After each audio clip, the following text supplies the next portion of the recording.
Something strange is going on right now with the Sacramento Kings, as there were concerns about the three-point shooting entering the season, but no one expected it to be this bad for Sacramento with guys like Kevin Huerter, guys like Keegan Murray out there on the roster. It has been very disappointing how hot and cold this team is, and now there are a ton of trade rumors going on with the Sacramento Kings, Monte McNair getting involved, and people calling for Keon Ellis to be out there in the starting lineup. And I feel that the loss to the LA Clippers yesterday was just the cherry on top, the gas on the flame in terms of all of the storylines, all of the narratives that have been building up around Sacramento. So we're going to break down what's going on right now for this Kings team, why this team is just a mid-level of the pack despite having a ton of star talent, and what's going to happen from here for this Kings roster. So lots of stuff to break down in this video, but before we do, folks, again, we are very, very close to 1,000 subscribers. Been appreciating the community we're building here at Kings Digest, and through the highs and lows, make sure you guys, you don't want to miss a single thing, hit that subscribe button, because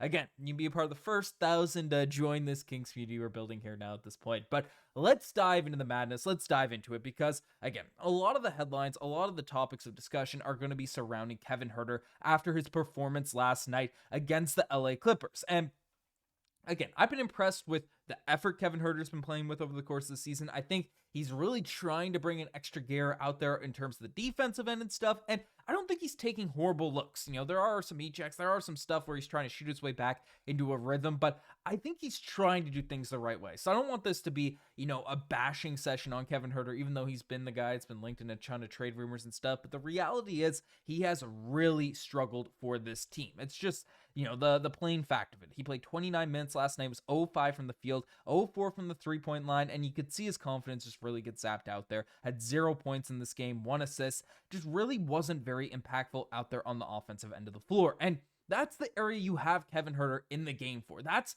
his bread and butter. If Kevin Huerter's not being effective on offense, even though, you know, he has been improving on the defensive end, he's doing his best out there. Like, he's not one of those three-point shooters that just mails it in on the defensive end. I think he's given effort, but he's out there for scoring. That's his biggest attribute. And even if he is doing the right things out there in the defensive end to keep him in the game, that's not what his best skill set's going to be. And regardless of all the rumors, and, you know, we're making videos on all the stuff that's coming out, so definitely subscribe to keep up to date on everything. But with this roster as is right now, if Kevin Huerter's just not able to knock down his shots, and he has been up and down over the course of the past, really, this season and last, Mike Brown's going to be forced into some very tough decisions. And it sucks because we know the highs that Kevin Huerter can play with. But it's not just last night. Like, he has struggled this entire year, right?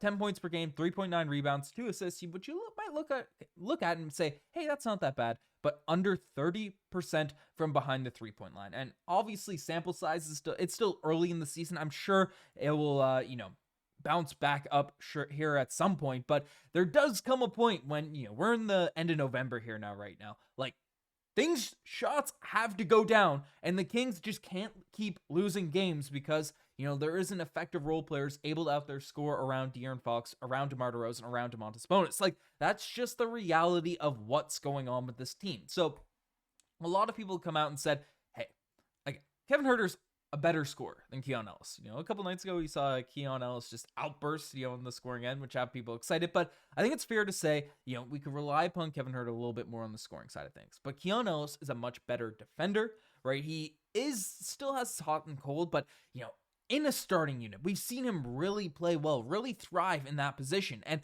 there's been a lot of people coming out and calling for Mike Brown to make a switch up and put Keon Ellis out there in the starting lineup. And again, his stats this season haven't been, you know, crazy, but still 7 points per game, 2 rebounds, but shooting 40% from the three-point line. And both him and Kevin Huerter are elite from the corner. So, you know, that's something that I don't want to, you know, just completely sway. Kevin Huerter has been good from corner threes over the course of the season, but Keon Ellis brings an extra dimension out there specifically on the defensive end. That's kind of the reality of what Keon Ellis is able to do. And then if Kevin Huerter is there off the bench, it gives him a different look, it gives him a different feel, so maybe he can be, you know, add some extra firing power off the bench, especially with Malik Monk out. And then Keon Ellis is out there to guard those elite wings that are out there on the other team. I mean, you know, you have James Harden in last night's game running around and, you know, playing pretty good basketball for the LA Clippers. You know, one of the reasons that squad's been solid, right? Like, you could throw, you know, 5'18", not the most efficient night, but you can throw Keon Ellis on these other opposing teams' guards a little bit more often. You can let him have more of a defensive impact, and you can see what his game's looking like, because he's been a more consistent three-point shooter than Kevin Huerter has been this entire season. So,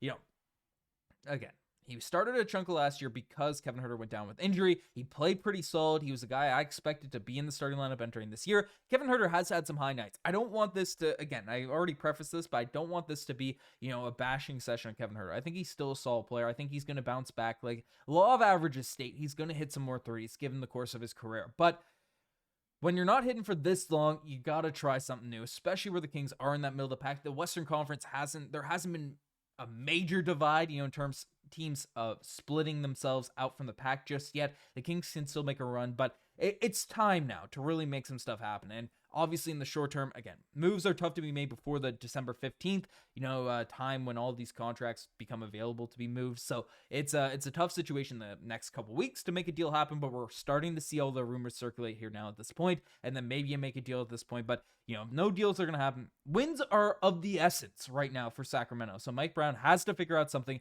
that makes a ton of sense for this team. So that's that direction. And then obviously I just alluded to it, Monte McNair, people have been calling for different moves, different trades to end up happening. I made a few videos, especially where the Kings didn't play much this week. There have been a ton of trade rumors linking the Kings to Robert Williams, in terms of a forward that can have some impact out there on the defensive end, in terms of different wing players, Cam Thomas, those guys in the Brooklyn Nets that are being made available here now at this point. Monte McNair could be capable because, again, I'm not letting these losses sway. Nothing in these games changes my opinion from the fact that I genuinely think the top level talent on the squad is up there with any of these teams out there in the Western Conference, right? Sabonis, again, last night, 24 points, 15 rebounds, 4 assists, right? That's dominance. DeMar DeRozan returning from injury. Obviously, any game you're returning from injury, it's tough to really be efficient. It's tough. You're a little bit rusty, but even in tonight's game, 16 points, 6 rebounds, 2 assists. Solid game for DeMar.